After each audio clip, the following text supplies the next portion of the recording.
Hello दोस्तों, आप लोग कैसे हैं। आप लोगों का स्वागत है A60 लर्निंग में।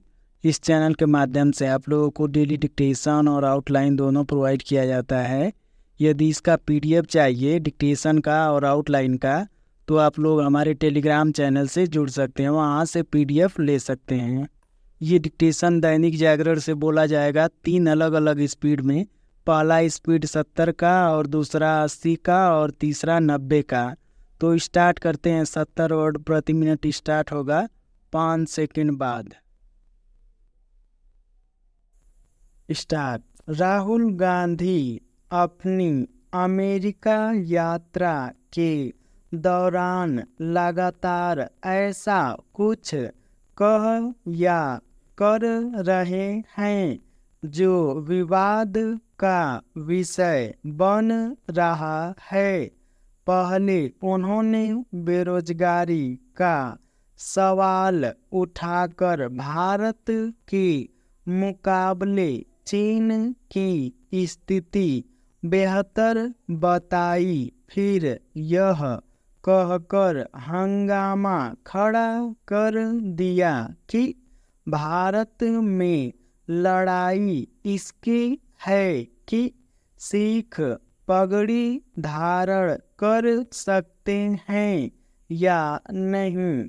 इसके साथ ही उन्होंने आरक्षण खत्म करने लायक स्थितियों का जिक्र किया, और जब इसका विरोध हुआ तो यह कह दिया कि वह तो इसकी सीमा 50% से अधिक करना चाहते हैं। सिखों के संदर्भ में उनके बयान को भड़काऊ ही कहा जाएगा, और इसे इससे समझा जा सकता है कि खालिस्तानी आतंकी गुरपतवंत सिंह पन्नू ने उनके कथन को अपने पक्ष में भुनाना शुरू कर दिया।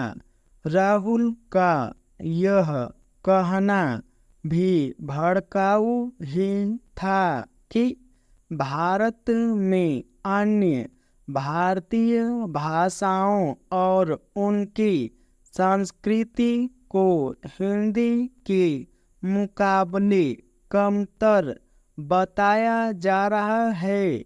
इस पर आश्चर्य नहीं कि अमेरिका में राहुल ने जिस तरह भारत विरोध के लिए कुख्यात लोगों से मुलाकात की, उसका भी विरोध शुरू हो गया है।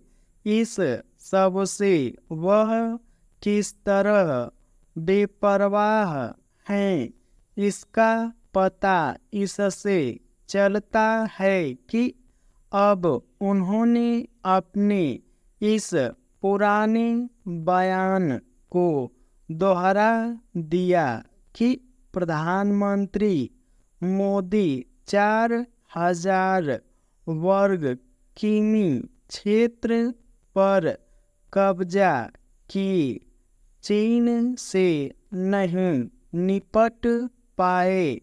यह तय है कि भाजपा नेता और मोदी सरकार के मंत्री इसका भी प्रतिवाद करते हुए राहुल को गलत ठहराएंगे। लेकिन प्रश्न यह है कि क्या वे आम लोगों को यह संदेश दे पाएंगे कि नेता प्रतिपक्ष संकीर्ण राजनीतिक स्वार्थों के फेर में राष्ट्रीय हितों को चोट पहुंचा रहे हैं। यह एक तथ्य है कि भाजपा विभिन्न विषयों पर राहुल गांधी की तमाम आलोचना के बाद भी अपने पक्ष में विमर्श नहीं खड़ा कर पा रही है। पहले वह कोई विमर्श खड़ा करती थी और कांग्रेस एवं अन्य विपक्षी दल उस पर अपनी सफाई देते हुए दिखते थे। अब इसका उल्टा हो रहा है। अब विपक्षी नेता और विशेष रूप से राहुल गांधी कोई गलत सही मुद्दा उछालते हैं और सत्ता पक्ष सफाई देते हुए दिखाता है। यह स्थिति लोकसभा चुनाव के समय से ही देखने को मिल रही है। जब राहुल गांधी ने मोदी सरकार पर आरक्षण खत्म करने और संविधान बदलने के जो आरोप उछाले, सत्ता पक्ष उनका सही तरीके से प्रतिकार नहीं कर सका। इसका उसे चुनाव में नुकसान भी उठाना पड़ा। जब किसी मामले में कोई पक्ष प्रतिक्रिया देते हुए ही नजर आता है तो वह विमर्श की लड़ाई में कमजोर ही दिखता है। राहुल के रवैये से यह साफ है कि उनके मन में जो भी उल्टा सीधा आएगा वह उसे बोलेंगे और इसकी परवाह भी नहीं करेंगे कि इससे राष्ट्रीय हित सध रहे हैं या नहीं। ऐसे में भाजपा को यह सोचना ही होगा कि आखिर प्रभावी तरीके से उनका प्रतिकार कैसे किया जाए। ये डिक्टेशन 70 वर्ड प्रति मिनट समाप्त हुआ। अब स्टार्ट होगा 80 वर्ड प्रति मिनट 5 सेकेंड बाद। स्टार्ट। राहुल गांधी अपनी अमेरिका यात्रा के दौरान लगातार ऐसा कुछ कह या कर रहे हैं जो विवाद का विषय बन रहा है। पहले उन्होंने बेरोजगारी का सवाल उठाकर भारत के मुकाबले चीन की स्थिति बेहतर बताई। फिर यह कहकर हंगामा खड़ा कर दिया कि भारत में लड़ाई इसकी है कि सिख पगड़ी धारण कर सकते हैं या नहीं। इसके साथ ही उन्होंने आरक्षण खत्म करने लायक स्थिति का जिक्र किया और जब इसका विरोध हुआ तो यह कह दिया कि वह तो इसकी सीमा 50% से अधिक करना चाहते हैं। सिखों के संदर्भ में उनके बयान को भड़काऊ ही कहा जाएगा और इसे इससे समझा जा सकता है कि खालिस्तानी आतंकी घुरपतवंत सिंह पन्नू ने उनके कथन को अपने पक्ष में भूनना शुरू कर दिया। राहुल का यह कहना भी भड़काऊ ही था कि भारत में अन्य भारतीय भाषाओं और उनकी संस्कृति को हिंदी के मुकाबले कमतर बताया जा रहा है। इस पर आश्चर्य नहीं कि अमेरिका में राहुल ने जिस तरह भारत विरोध के लिए कुख्यात लोगों से मुलाकात की, उसका भी विरोध शुरू हो गया है। इस सबसे वह किस तरह बेपरवाह है, इसका पता इससे चलता है कि अब उन्होंने अपने इस पुराने बयान को दोहरा दिया कि प्रधानमंत्री मोदी 4000 वर्ग किमी क्षेत्र पर कब्जा किए चीन से नहीं निपट पाए। यह तय है कि भाजपा नेता और मोदी सरकार के मंत्री इसका भी प्रतिवाद करते हुए राहुल को गलत ठहराएंगे।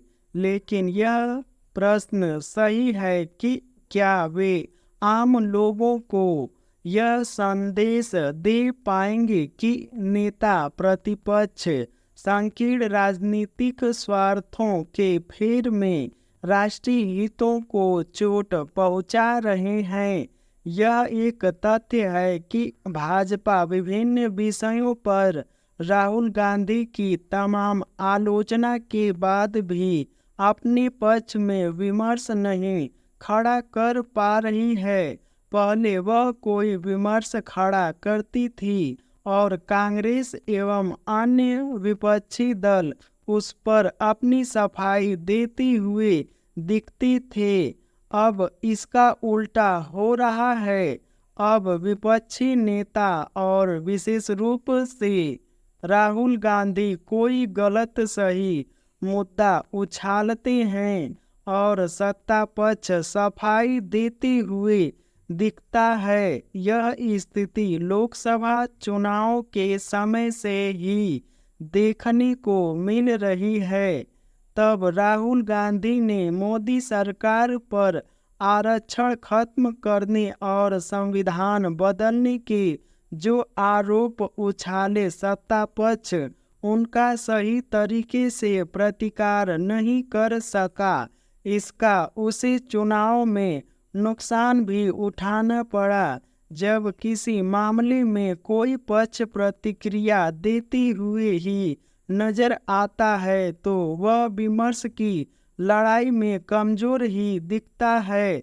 राहुल के रवैये से यह साफ है कि उनके मन में जो भी उल्टा सीधा आएगा वह उसे बोलेंगे और इसकी परवाह भी नहीं करेंगे कि इससे राष्ट्रीय हित सध रहे हैं या नहीं। ऐसे में भाजपा को यह सोचना ही होगा कि आखिर प्रभावी तरीके से उनका प्रतिकार कैसे किया जाए। ये डिक्टेशन 80 वर्ड प्रति मिनट समाप्त हुआ। अब स्टार्ट होगा 90 वर्ड प्रति मिनट 5 सेकेंड बाद। स्टार्ट। राहुल गांधी अपनी अमेरिका यात्रा के दौरान लगातार ऐसा कुछ कह या कर रहे हैं जो विवाद का विषय बन रहा है। पहले उन्होंने बेरोजगारी का सवाल उठाकर भारत के मुकाबले चीन की स्थिति बेहतर बताई। फिर यह कहकर हंगामा खड़ा कर दिया कि भारत में लड़ाई इसकी है कि सिख पगड़ी धारण कर सकते हैं या नहीं। इसके साथ ही उन्होंने आरक्षण खत्म करने लायक स्थितियों का जिक्र किया और जब इसका विरोध हुआ तो यह कह दिया कि वह तो इसकी सीमा 50% से अधिक करना चाहते हैं। सिखों के संदर्भ में उनके बयान को भड़काऊ ही कहा जाएगा और इसे इससे समझा जा सकता है कि खालिस्तानी आतंकी गुरपतवंत सिंह पन्नू ने उनके कथन को अपने पक्ष में भूनना शुरू कर दिया। राहुल का यह कहना भी भड़काऊ ही था कि भारत में अन्य भारतीय भाषाओं और उनकी संस्कृति को हिंदी के मुकाबले कमतर बताया जा रहा है।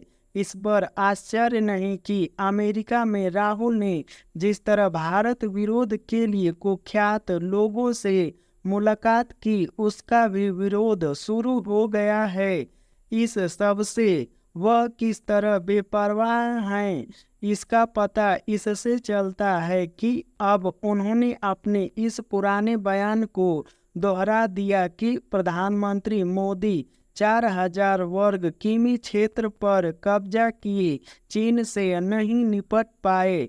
यह तय है कि भाजपा नेता और मोदी सरकार के मंत्री इसका भी प्रतिवाद करते हुए राहुल को गलत ठहराएंगे, लेकिन प्रश्न यह है कि क्या वे आम लोगों को यह संदेश दे पाएंगे कि नेता प्रतिपक्ष संकीर्ण राजनीतिक स्वार्थों के फेर में राष्ट्रीय हितों को चोट पहुंचा रहे हैं। यह एक तथ्य है कि भाजपा विभिन्न विषयों पर राहुल गांधी की तमाम आलोचना के बाद भी अपने पक्ष में विमर्श नहीं खड़ा कर पा रहा है। पहले वह कोई विमर्श खड़ा करती थी और कांग्रेस एवं अन्य विपक्षी दल उस पर अपनी सफाई देते हुए दिखते थे। अब इसका उल्टा हो रहा है। अब विपक्षी नेता और विशेष रूप से राहुल गांधी कोई गलत सही मुद्दा उछालते हैं और सत्ता पक्ष सफाई देते हुए दिखता है। यह स्थिति लोकसभा चुनाव के समय से ही देखने को मिल रही है। तब राहुल गांधी ने मोदी सरकार पर आरक्षण खत्म करने और संविधान बदलने के जो आरोप उछाले, सत्ता पक्ष उनका सही तरीके से प्रतिकार नहीं कर सका। इसका उसे चुनाव में नुकसान भी उठाना पड़ा। जब किसी मामले में कोई पक्ष प्रतिक्रिया देते हुए ही नजर आता है तो वह विमर्श ही लड़ाई में कमजोर ही दिखता है। राहुल के रवैये से यह साफ है कि उनके मन में जो भी उल्टा सीधा आएगा वह उसे बोलेंगे और इसकी परवाह भी नहीं करेंगे कि इससे राष्ट्रीय हित सध रहे हैं या नहीं। ऐसे में भाजपा को यह सोचना ही होगा कि आखिर प्रभावी तरीके से उनका प्रतिकार कैसे किया जाए।